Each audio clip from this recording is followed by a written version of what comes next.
Bassem. Assalamu alaikum jami'an. Good evening, gentlemen. I'd like to thank Mr. Bassem Al Khayer. He will be taking lunch tonight for his presentation. Take BHSS to the next level. So his mind, his idea is to how to go next level instead of just moving forward without any change. So I believe Mr. Bassem Al Khayer introduce himself first, please. Thanks, Yasser. If you don't know me, I'm Bassem Al Khayer. I have worked in the field since 2012 until now. Before I start, I'm here representing myself, my ideas, my experience. I'm not representing the project I'm working on or the company I'm working on. I will just share or throw ideas to you from my experience at work. I will be translating in Arabic. Some words, as we promised, that some words will be translated in Arabic. So that's to give some clearance if there is any doubt. Or if you want, just stop me and say translate this in Arabic. It's better, I think, to save time. It's different ideas. There is nothing specific. It's just ideas from my observation from the field that I work in the past 7 years. So it's for all of you, either you're a safety officer only, you're new in the field, or you're an ESH manager. Just I will throw ideas. You can stop me anytime if you have any question. I will start with this slide. I'm sorry I don't have a pointer, so I will be going there and here. I will start with this quote. Those who cannot change their minds cannot change anything. And the person who said that is George Bernard Shaw. It's really interesting person if you want to read about it. Why I choose this to start with? Because if you keep your mind closed to change, you will never be able to move on or change or develop yourself. And specifically when I will talk about health and safety in Bahrain. I will start with 0, the number 0. 0 incidents, 0 harm to people, 0 illnesses. Different companies call it different names. It's the same number, 0. Why I choose to start with 0? Because what I want to say is, if you are an ESH practitioner in Bahrain and you don't believe that you can achieve 0, there is an answer for you, which is quit your job. I'm not joking, really. If you don't believe that you can achieve that in your project or your company, wherever you are working, quit your job. Because 0 is our ultimate target. This is where we should target. 0 incidents, 0 harm to people, 0 injury. I have worked with safety practitioners who said, this year we will have like 2 first aids, we hope. We might have a serious injury. I work with this kind of people, and I'm telling you, if you are one of these people, you have to quit your job and find something else. Be an IT person, be an accountant, be anything, because we are here on our job, on our projects to achieve 0. So it comes from you. If you cannot change that, as I said at the beginning, if you cannot change that in your mind, it's really hard to achieve that at the end. So I have heard that many times. There is even companies that put frequency rates. Hey, we will have this year, we are aiming to have 1.2 injury rates, 1.2 first aid cases. If you are in that company, really, quit your job again and find somewhere else where you can achieve 0. This is our field, this is how we work to achieve that number, 0. I will jump from topics. So convince is my second thing that I will talk about. I have a pointer now. Because it's an issue with every ESH practitioner on the field. My management doesn't hear me. My management don't want to spend money on this. My management. And it's always come to money at the end. But actually this is why we are on this show. I believe everyone here completed NEBUSH, IH, etc. And you remember the iceberg, right? So you remember when you have an incident, it actually costs more than a normal day. When you have an incident, you will spend more time, more money on investigations, on recovering from that injury, on the lost time that you have lost, on. And this is the thing that you have to convince your management with.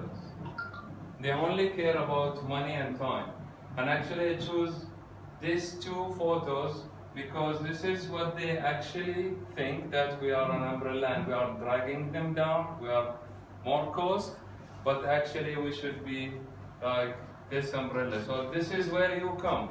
This is where you should convince your management that actually we are saving you a lot of money. A lot of managers I have been working with, they don't understand that even doing an investigation costs time. You are stopping your work, stopping a couple of workers and the supervisors and some engineers and a manager for interview, for investigation. You are bringing maybe in your company an external person to do that investigation. It's all cost. And the most cost that no one talks about also is reputation. This company, we are all on the field and we know that this project, this company have this much incidents. That costs money. To gain a new work, that costs money in the real world. So convince is my second thing that I will talk about. You should do that in your meetings with your management. This is the thing that will boost you at work. This paper is my third topic. I love this topic because since I have worked until now, in many projects I have seen that we produce paperwork more than the actual work that we do. And this is the thing, too busy to help. I chose this particular sentence because I'm in the office doing a risk assessment or a plan or whatever it is, and I'm not on the field assisting my activity. And actually most of these papers that I'm producing, no one will read, except me or the person who will approve it at the end. So this paper is the key.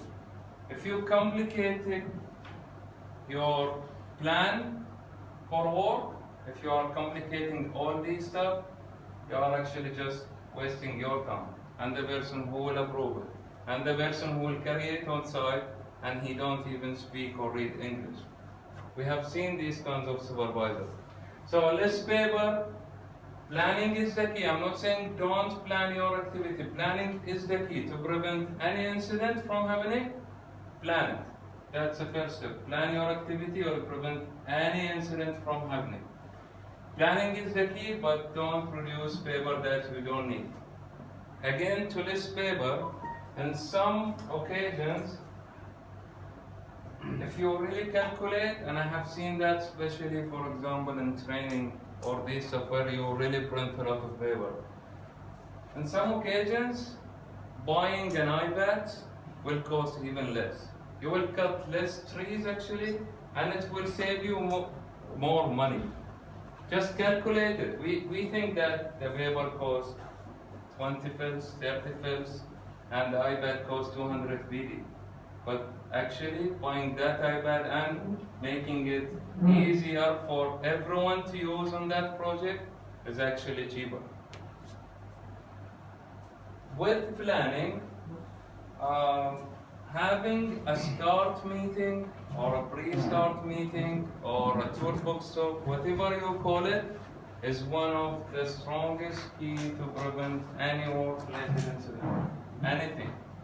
To have the supervisor at site with the employee for 5 or 10 minutes talking about that activity that they will do is better than the thick papers that you are giving to that supervisor. That job plan, risk assessment, method statement, whatever you call it in your project, having that start meeting documented with the activity that they will do is more important, and it's better for you at your site. And I noticed something within my experience that we give supervisors to do a start meeting or a pre-start meeting with a safety topic. And usually that safety topic means nothing to the work that he will perform. And some of the practitioners that I work with, they are happy with that. We don't need to give him a topic that he will not use at his activity, or he will not even use it at that project itself. We need to talk on that pre-start meeting about the activity that we will perform, about the thing that we will face on that task. This is one of the strongest keys. If you don't have it, really, start to think about having a start meeting on your sites, on your projects. Normally when I talk about starts, I talk about fitness for work. This is my favorite topic always. Because fitness for work is the ultimate reason at the end. Being ill, being sick, having tiredness, losing sleep before that day of work, or even family issues can really cause an incident at the end. But we never think about that. We never think about that in our investigation. These issues start everything. So when your start meeting or pre-start meeting, this is the thing that you should tell the supervisor to see, assess, and check. If their employees are not fit, if they have any of these issues, really they will not perform good at work. And this really affects even the productivity of the work. Also, having that talk at the beginning of any task can even build a trust between the teams, build a trust between the workers or employees or the craft and the supervisor. It will build a trust at the end, and that team will become even a family. And they will protect themselves. Just having this 2 minutes to discuss the activity and our fitness for that activity. Fitness for work goes really wide. So having someone new in your activity that's scared to work at height, and a supervisor who don't care about a new person in that group to ask him that question can really cause you many issues. Just I will give you an example. Having someone who's scared to work at height, I think they call it phobia from height or something, and a supervisor who sent him on a really long scaffold, what we will expect at them. Or having someone who have fear from confined spaces, and the first week we bring him to work, we send him inside a confined space. What do you expect at the end? So fitness for work can be discussed on that start meeting, on that activity. Or you can have even establish a program in your organization that a new employee, when he comes, we will give him a set of questions. We will let him sit with HR for a couple of days to make sure that he really fit in that position before we send him to that field, before we send him to work at home. Training is one of the topics I will talk about, and whenever we hear training, our minds will jump directly to 1 hour lecture about safety in general, and the outcome of it, the outcome of that 1 hour lecture that your trainer will give is zero. You know why it's zero? Because you have employees who come to the field for the first time. They never even heard about safety. They come from farms, they come from anywhere in the world, and they don't know even what's safety, what's a BB. And you let them sit for 1 hour hearing that trainer talk, saying things starting from policy, ending with how the site is going to, how we will achieve that project, will not make any difference. I'm not saying it's not good for a new employee to come and sit onto this training. I'm saying you need to show the employees. Training is something you should do actually on the field. It's good to do it on the start, but do it on the field. And training is not for the first week only. Training is a continuous thing you do at the beginning, after a couple of months, a refresher courses every year, at site. You can do, the best idea to do training actually is to go to site and make a roadshow, make a training for half an hour, bring the employees and show them. I had the story, I want to share it with you. I have a colleague who was a manager in I don't know which project, and someone entered to his office, like an employee. He opened the door and he said, I want a mosque. Maybe you heard that story, right? And my colleague thought that this guy wanted to pray. So he said, go outside, the mosque is here. The cabin for prayer is there. And he said, no, I want mosque, give me mosque. So when he was explaining, he did that. So my colleague gave him a mask and he sent him out. He come back, he said, I want plugs. Something like plug, he cannot pronounce it even. At the end, he understand that he want hair plugs. He went to site, the same employees come after half an hour, if I remember the story correctly, to my colleague, sweating like hell, he's red, shouting, opening the door and said, do you want to kill me? So imagine you are doing this for 20 years, you give someone BBE, that same person come back to you and say, do you want to kill me? So he let him sit, he gave him something to drink. He asked him, why are you saying that you want to kill me? Do you know what's the answer? He said, you give me earplugs, and he put them here. You give me earplugs, you give me mask, you send me there, I cannot breathe. So he actually was working in a confined space, imagine that. If you don't show them, there is no point of that training, really. If you don't show the employees how they will perform that work safely, how they will use their BBE, how you will not get anything. Putting words on slides at the end will do nothing to you. This is what I saw from my experience. You can take it or leave it. But really, if you just let them sit to watch slides, there is no outcome at the end. Behaviors. Someone asked me to talk about behaviors.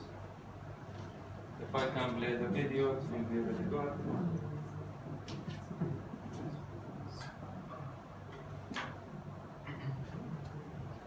So, whatever you will do at the end, there is one obstacle will come to you, which is behavior.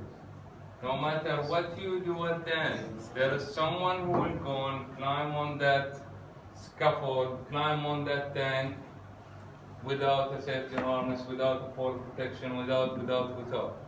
You know why? Because we are humans.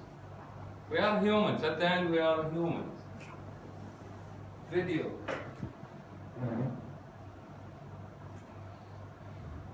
It's actually a funny video for a person. This is what we will get at the end. Behavior. Even if you bring that person and explain to him on slides and slides and slides saying fall protection, harness, you will fall, he will simply reply to you that I do that from a long time, I will not fall, blah blah blah blah blah blah blah blah blah. Behaviors. So what we can do for behaviors? I don't think we need this now.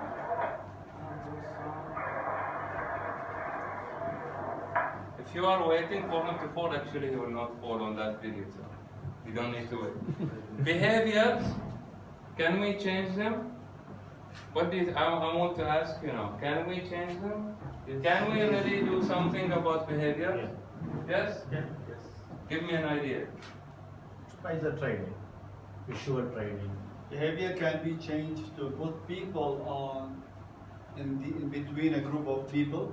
They have good behavior, so that will peer pressure will affect on him if he comes from different. Yes, this is where I'm going. Training will not do anything, because Visual at the training. end he will simply say, this guy talked for an hour and I did that for 10 years and nothing happened. Training at the end will do my effect, yes, especially if you show them videos for someone to fall, but at the end, training is not that much. I was specifically asked to talk programs, it's not something we use, regarding behaviors, and different organizations call them different things. I will call them people-based safety programs. And you know, BBS programs are better than all of us. because PBS programs are based on employees, like Yasser said, within these groups, and this is what you should do within your organization if you don't have, within the same groups, talking about the activity that the people perform on site and about the unsafe behavior that they do. PBS observers, if you want to call them, are really stronger than you working on that field because they know the employees that they are working with, they know the activity that they are performing, and they are there all day.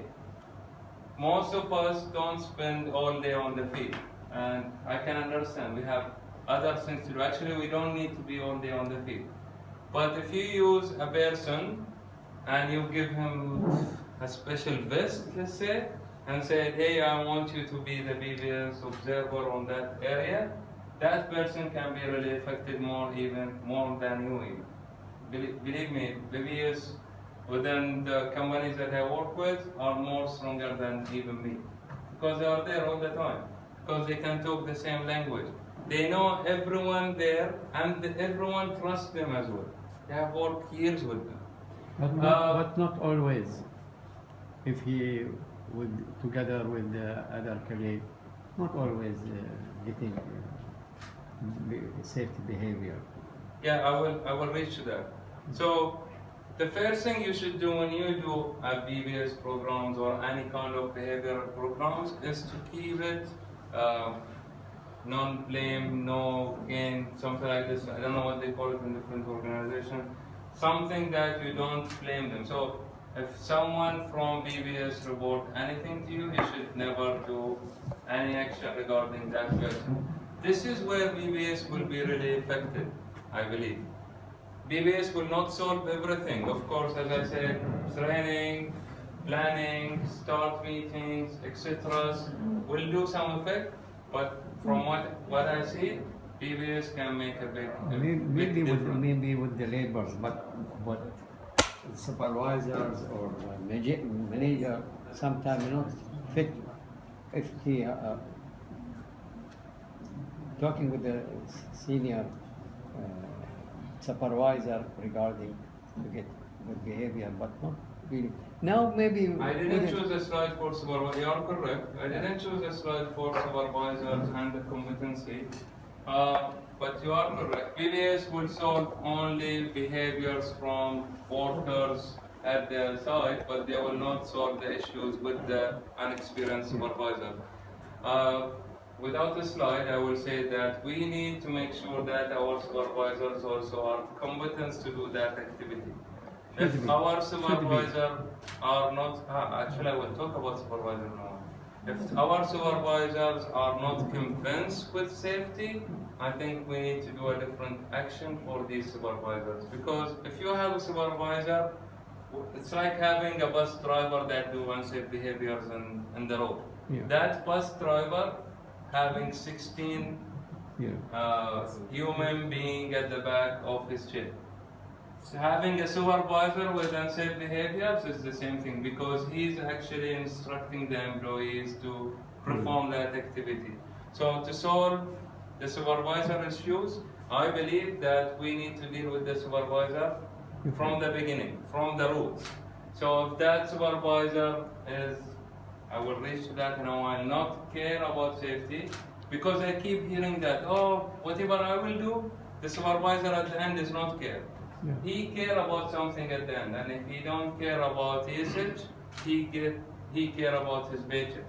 So remove him from that set, from that project. Remove him from your side.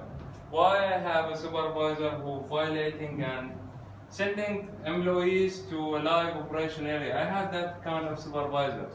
Why I keep that supervisor? Even the employees, even if you convince them, train them, establish BBS programs, at the end the supervisor is the one who signed the timesheet, right? Yeah. At the end that supervisor will tell them to go and they will go.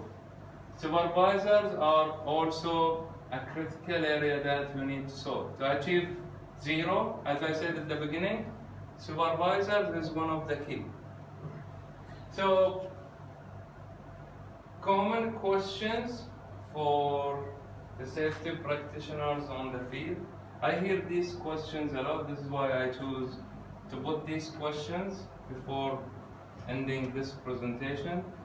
I heard them a lot. They are not for specific personnel. They are just general. I want to share them, and I hope you share them with the others also.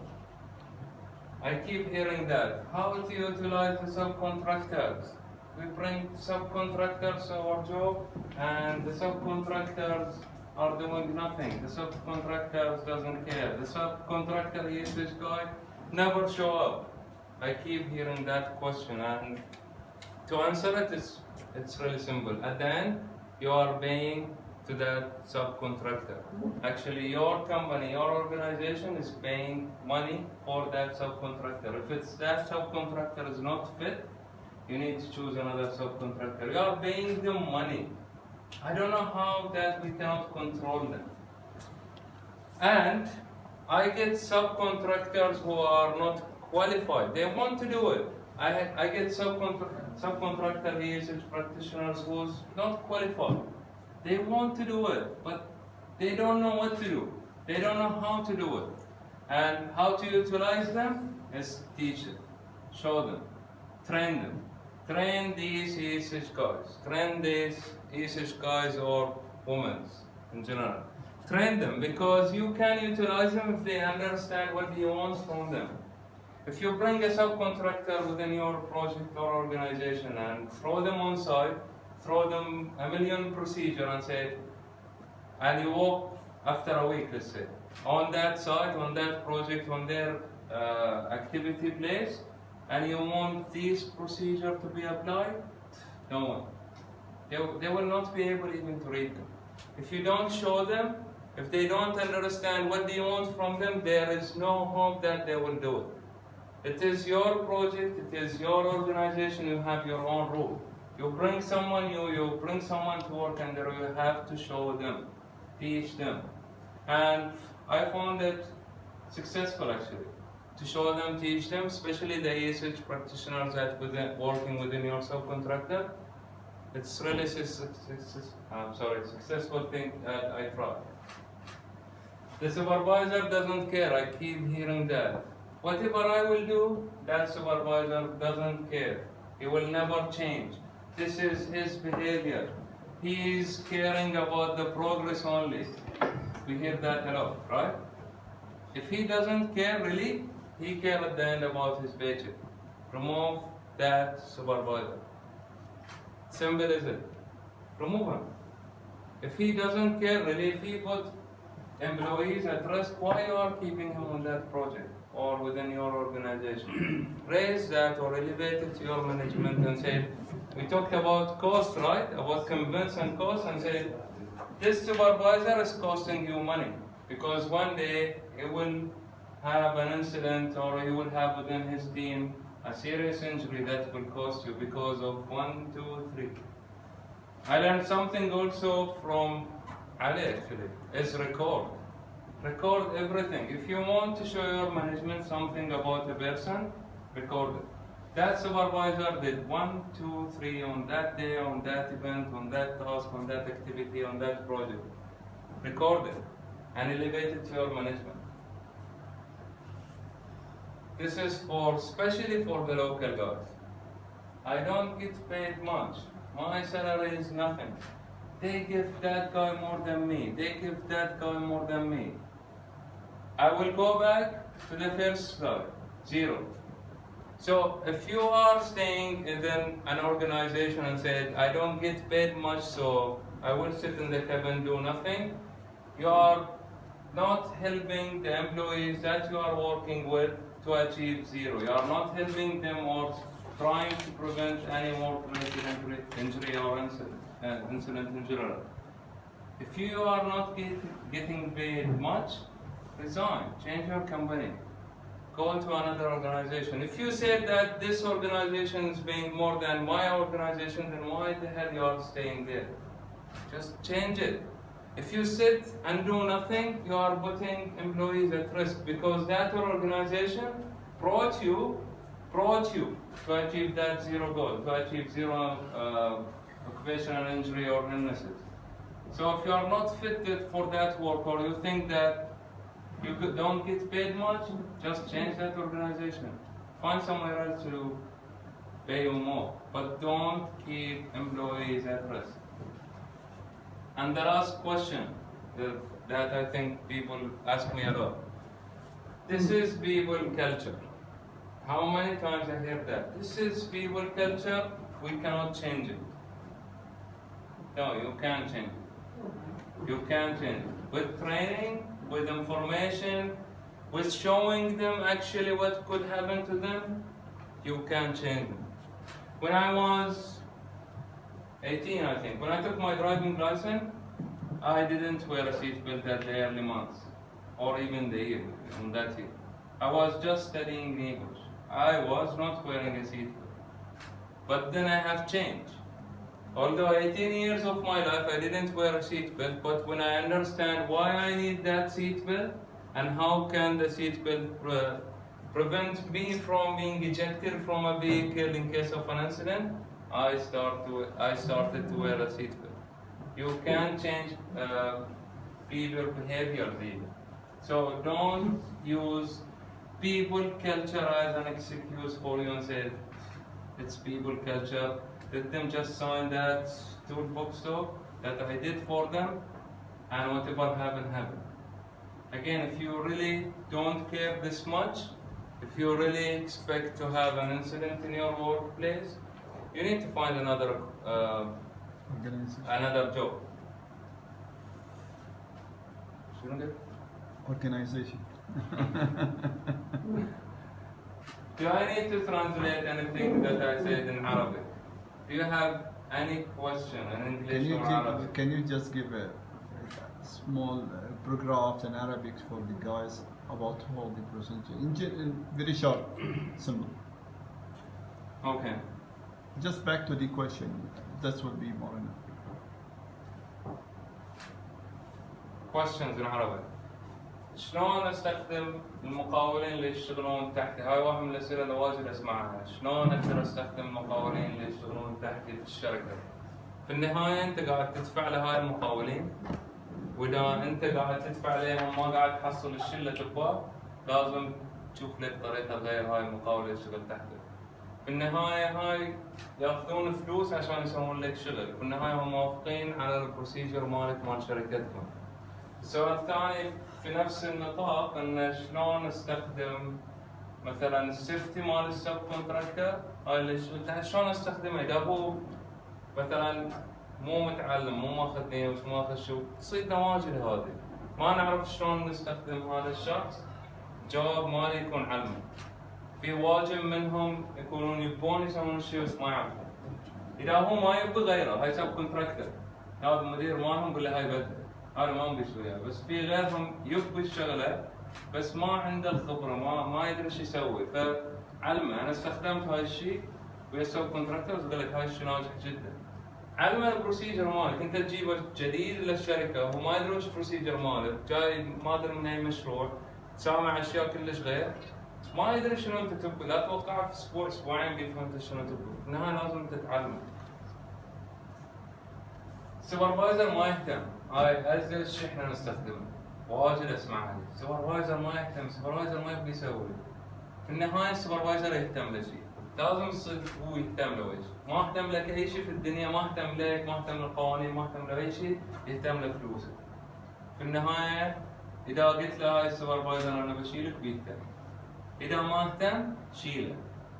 هاي السوبرفايزر هو المشكله مالك، لو تسوي ويش وتخلي السوبرفايزر في السايت ما يهتم، يطرش عمال يشتغلون في مكان خطر، ما بتستفيد ولا شيء.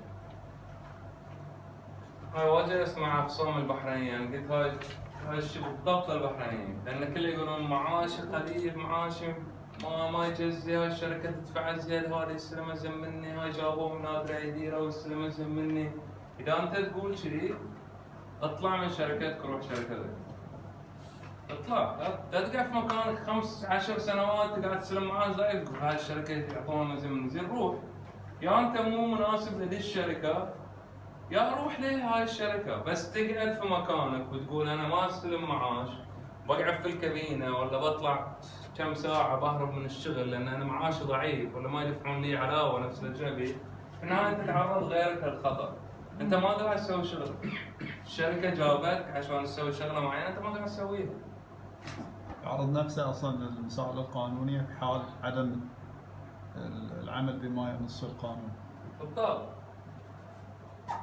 هذه طبيعه الناس، انا ما اقدر اغير الناس، البشر كلهم كذي، هاي اغلط جمله تقدر تقول. كل احد يقدر يتغير، والمثال اللي ضربته ان انا 18 سنه ما كنت البس حزام، واخذت ليش ما كنت البس حزام اول سنه؟ لان انا ما ادري ليش الحزام مهم، احنا شي تربينا ابويا ما قال يلبس حزام، بس كبرنا كذي ابوي ما يلبس حزام. بس غيرت في النهايه وعرفت انا ليش احتاج البس الحزام، ليش صدق الحزام يقدر يمنعني من ان انا اطلع من السياره لما صار حادث في السياره.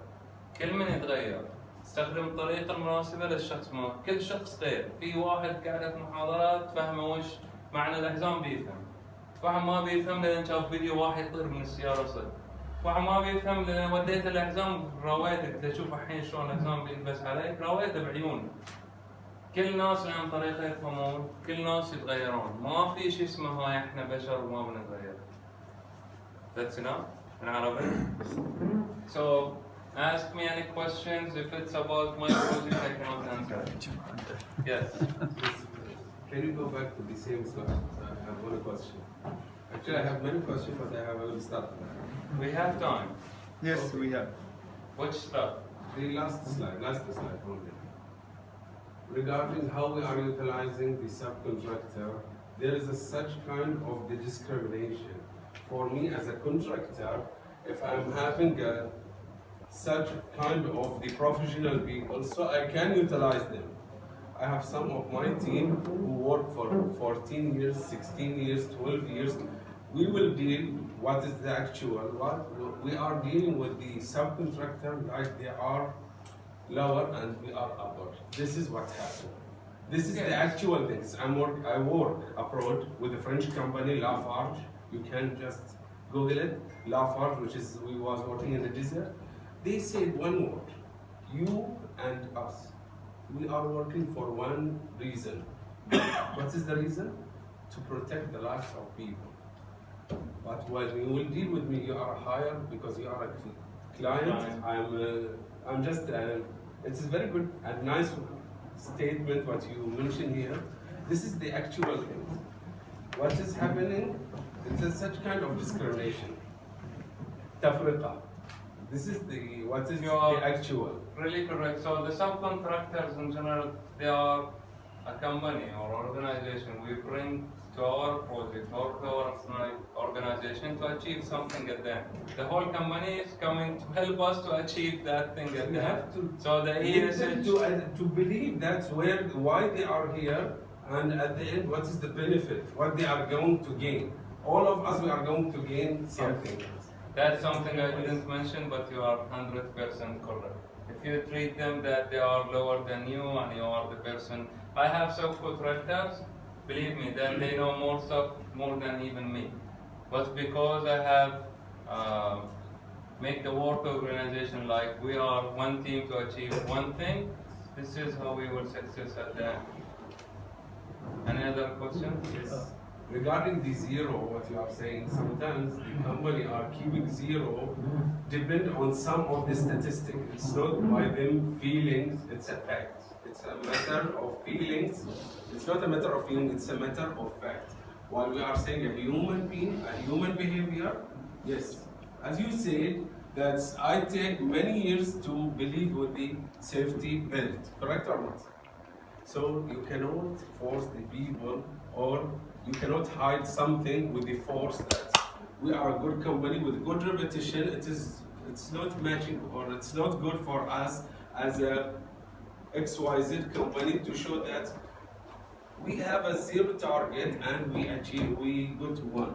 You are completely wrong. So I have a really good answer No, for it's you. not wrong. It's a I will tell you my opinion. So if you are telling me, if I work with you and you are telling me that in 2019 I would have 2 first aid based on the statistics that I have, I will answer you and say, show me these two guys who will get hurt, and let's go and tell them that they will get hurt. If you said that you will have an injury, you are saying that someone will work within that organization, within that project, and he will get hurt. He might even die.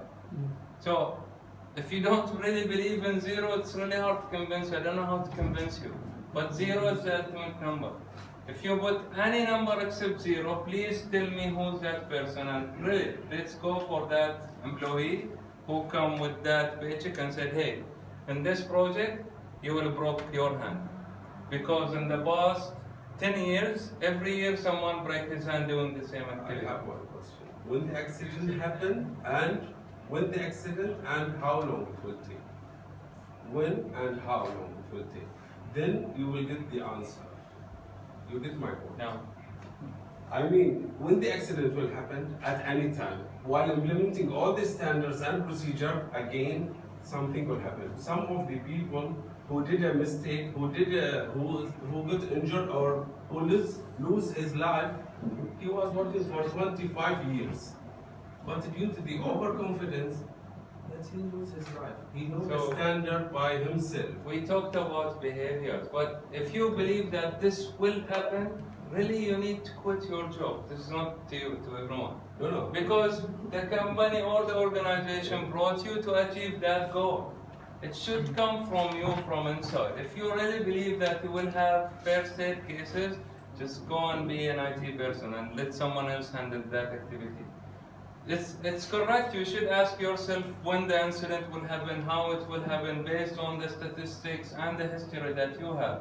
Then your job is to go and prevent that incident from happening. Not expecting that I will have that incident. You should calculate when that first or in the second. It was very good, perfect. You don't know while Ali came here what he faced last 16 hours when he woke up to pray morning till now. You don't know what's happened to him, correct? Yes. So some of the people who will get a call from India, from Philippines, or even here in Bahrain, he will pack the problem in home and he will come to your workplace and he will do the problem. So you have to consider how the accident happened. You have to keep in your mind how the people are think. Yes, How they are fit. you It can is even good. establish something in your start process about fitness for work. I believe it can make a big difference. Really, if you have, we have all that.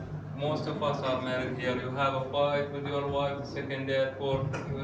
You don't want to think about anything. So imagine someone, as he said, receive a phone call. He's not even seeing his wife and having a fight about money that he cannot send or about etc.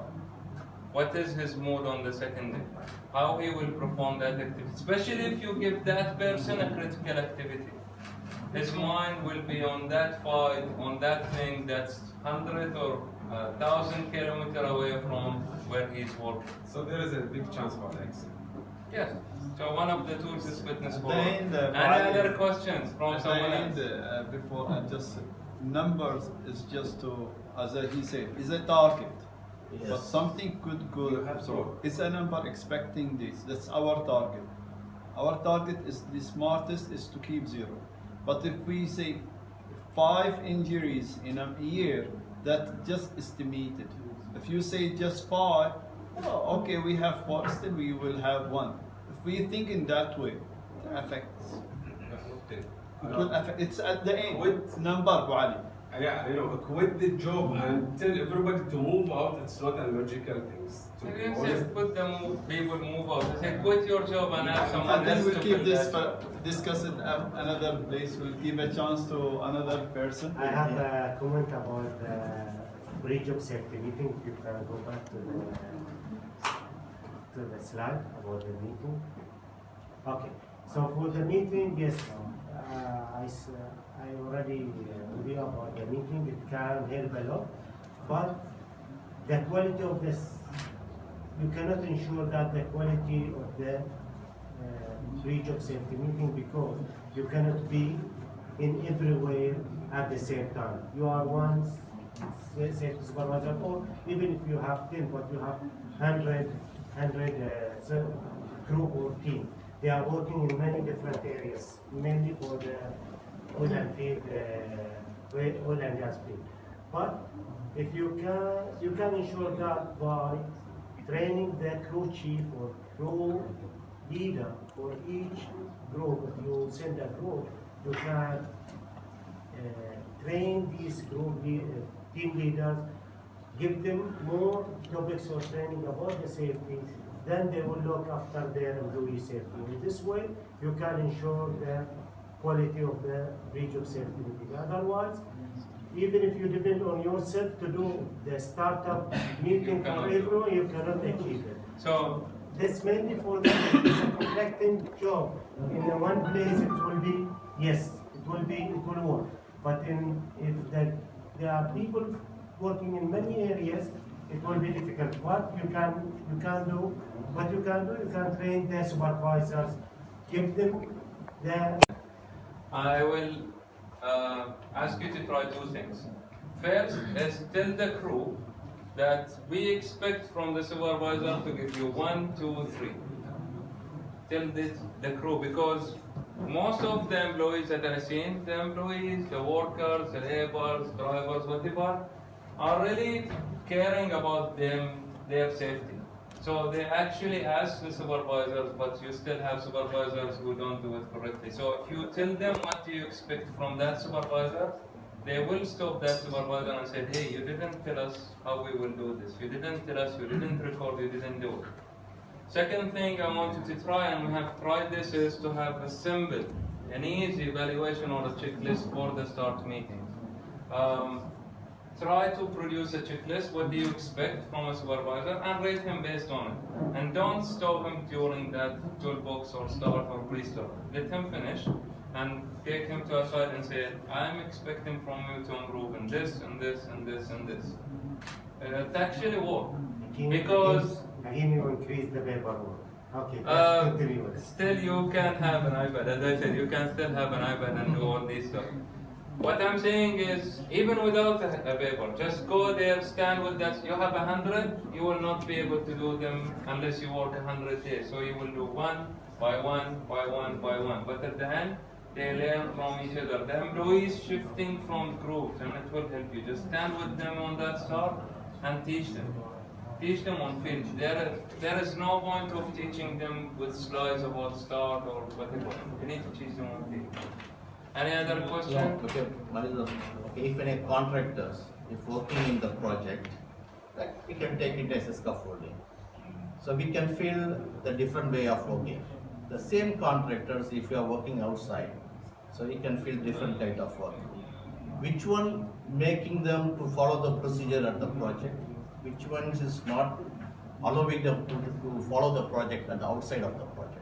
What do you feel? So we have this issue a lot, especially in big projects. We bring a contractor. Because now we are talking about bus I know. area, but the same contractors, if they are working in the project is different and working outside is different. Yeah, so I saw this issue in Bahrain a lot, in big projects. Because my concern in this, because with long experience, the enforcing. Because if they are working in the project, if they would commit some violation, they will kick out from the project. And they will go to another project. So and they do enforcing. it. So I think one of the keys to help to achieve that is not telling that contractor or subcontractor that I want you to do 1, 2, 3, and you don't tell him the reason. Same thing goes from management to supervisors to the employees on site. I want you to give me 1, 2, 3, and he don't know why, he will go outside and do it. Even if you have the perfect procedures, they will do it only within your project. And ultimately, if you are a good safety practitioner from inside, I will not feel good about it if they go outside and do it. So convince will be the key. Train, convince, PBS. No. Because still I'm not, I cannot convince with this thing. Because still this, how many years we are seeing these activities? Project is different, outside is different. Still the mindset, the attitude is not changed. Even similar like our driving on the road. Okay, we have been trained. At the time of getting license, we have been advised. But still we are driving on the road over speed. When we are seeing, okay, 120, there is a radar, and there is a camera, we are reducing our speed.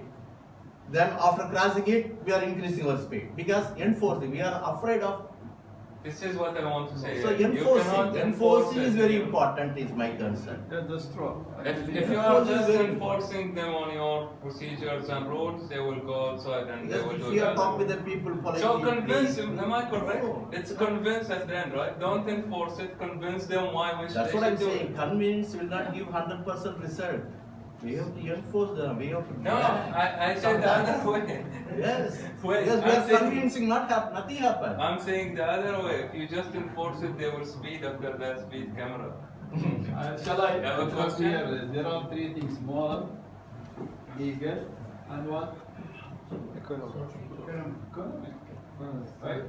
If he doesn't care, okay, as morally, I don't care, and he's not interested, Yes. but legally, there is an enforcement for that. And also economic, it will lose him his money, his pain, he lose his job. So three things keep in mind.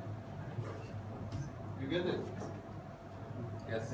Yes, actually relate to him not only economically and legal-wise, because also punishment and incentives. You know, because I will not tell people, oh, I got the fine of 10,000 BD for doing this and that. But I will tell the people, oh, I got benefit of maybe 1,000 BD because I follow ABCD. You know, the methodology of the mindset of the people. If you do something bad, you will not talk about it. But if you do something good, They will talk about it. do now, do my happiness police. They stop people, and the people get afraid. They say, oh, police stopping me, why? But they are, you have put the seatbelt, you're not talking on the phone, you put the signal correct, and you get incentives. Then the people start talking about it. Punishment is one thing, based on the legal See, as he activities, said, but the so incentives. everything should be in, because we cannot go with one direction, everything should be there. So I will add something to both this. There is different ways to achieve your goals. Different ways, and you cannot apply the same way in different places sometimes. Sometimes you can, for example, incentive or any kind of tool that you will use. Sometimes in a project you can do it, in another project you cannot do it. It depends on the project, it depends on the situation, it depends on the employees that you are working with. So it's good to throw ideas, but remember you cannot apply the same thing because it works on that project and you are in a different field. You need to think about more ideas. Don't just copy paste ideas. Think, throw ideas like this, and you will be able to achieve what's your goal. In Do we have Arabic, more we will time? give chance for Arabic, one or two questions. No. شباب اللي عنده سؤال بالعربي. Or Hindi. German question? No? Bassem, I believe what he said in his presentation, his paper, I really agree with him. Some of our companies, they duplicate the procedures. How they duplicate the procedure? I'm gonna say. For example, you have a clear procedure, but as he said, the supervisor or the company could not understand what is inside the procedure. Even ourselves, sometimes we say, okay, look, stop here, I'll go back and check our procedure and come back. But those inside, on site, they will not go back. They will say, safety, can you please advise us? And then you say, okay, you can do it, yes, it's fine, without referring back to the procedure. Then accident will happen.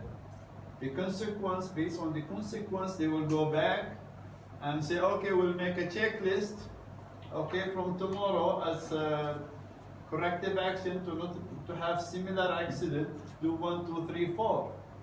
But if you go back, it is a new procedure. Why you generate something similar? This is duplicating procedure. Method statement and risk assessment, I'm really forcing each and everyone for that.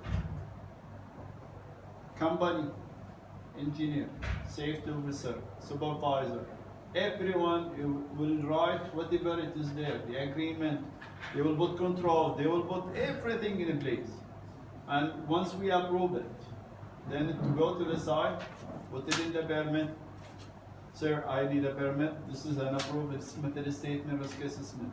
When you go on site, nobody knows what is inside the method statement and risk assessment. We just spent time for The problem, in my experience, People are not reading. Number one. Number two, they are not pick-upping whatever in the method statement of a security assessment and check, okay, today we will have paint job. Okay, go and see the paint job. It will not take from you 5 minutes. Just read about paint and explain the guys. And if there is any additional things, just tell them. This way, believe it or not, will reduce a lot of paperwork. People will be convinced and enforce us. Because this is what inside the procedure. Can I add to that? Yes. Whatever you call it, risk assessment, JHA, job plan, method statement, whatever you call it, as big as you print it or write more words on it, no one will read it. I found something that instead of 10 papers or 20 of job plan, having one actually make a big difference. One with the main point, what is my expectation from that activity, make a big difference. Because actually the supervisor read. Second thing I want to add is they cannot read sometimes. This is an issue that no one thinks about. We throw papers to that supervisor and he cannot read. What do you expect from someone who cannot read? He's So you have two supposed to solutions. come back and say, can you please explain? So they don't do that. Don't hear him.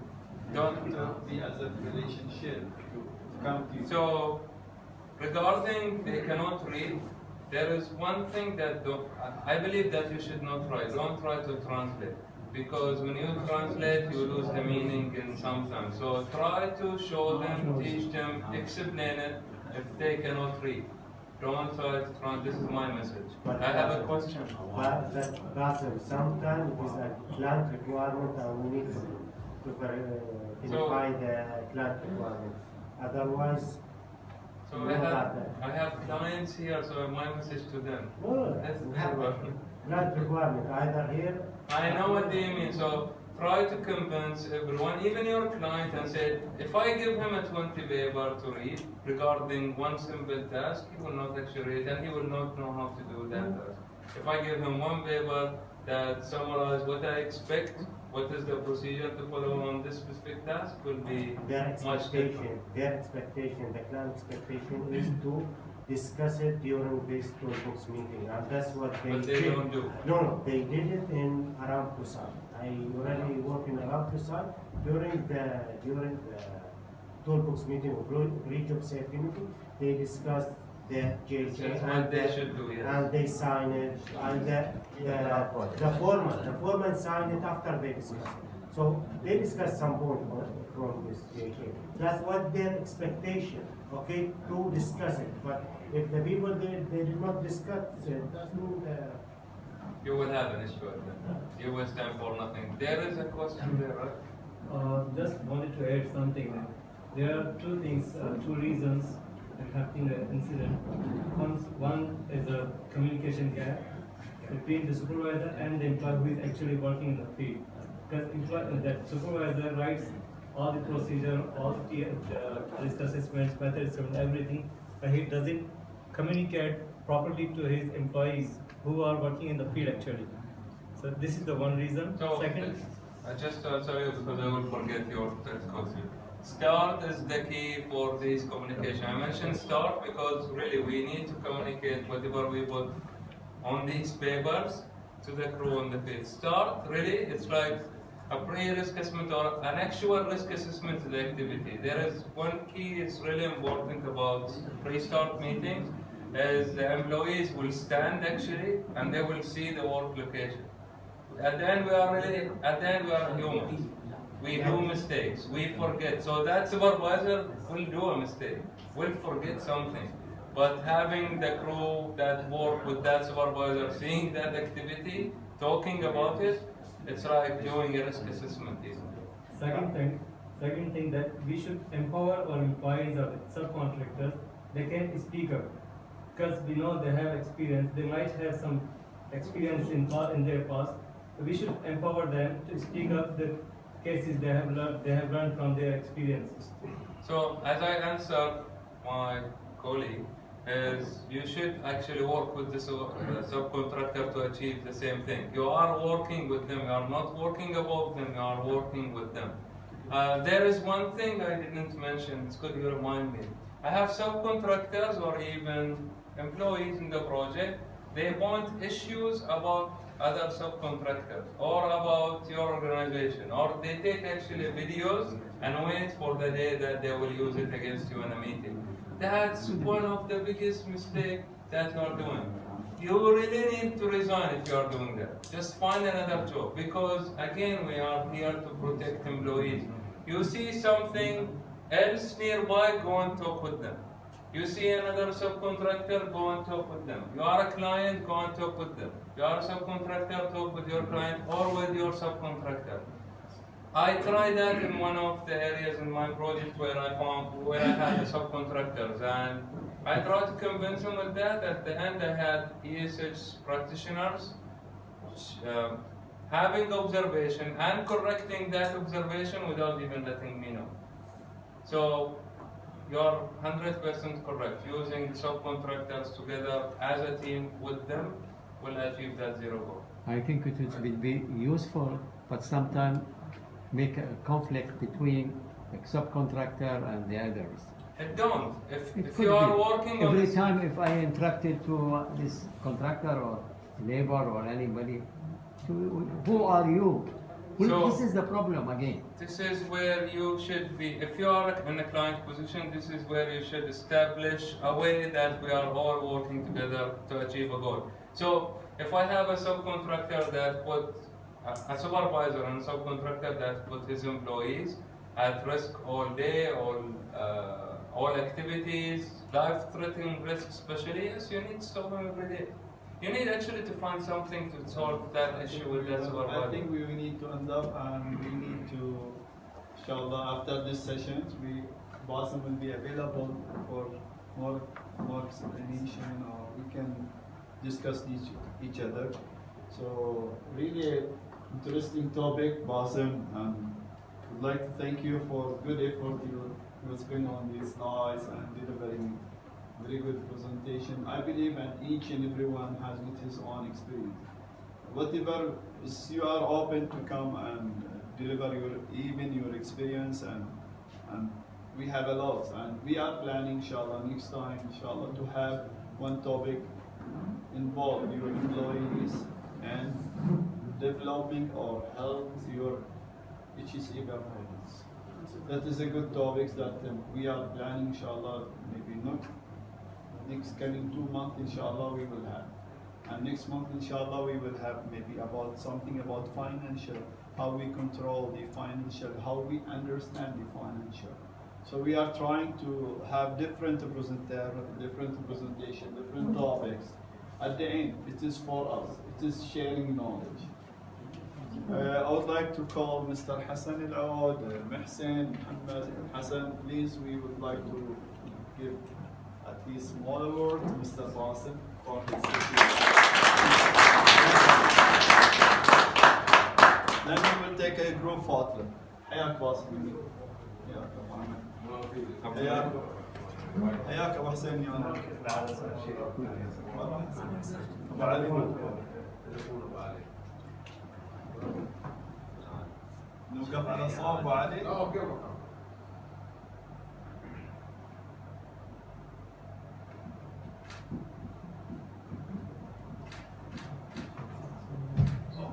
Can we have a group photo, please? Yes. First of all, I would like to say thank you, Bassem.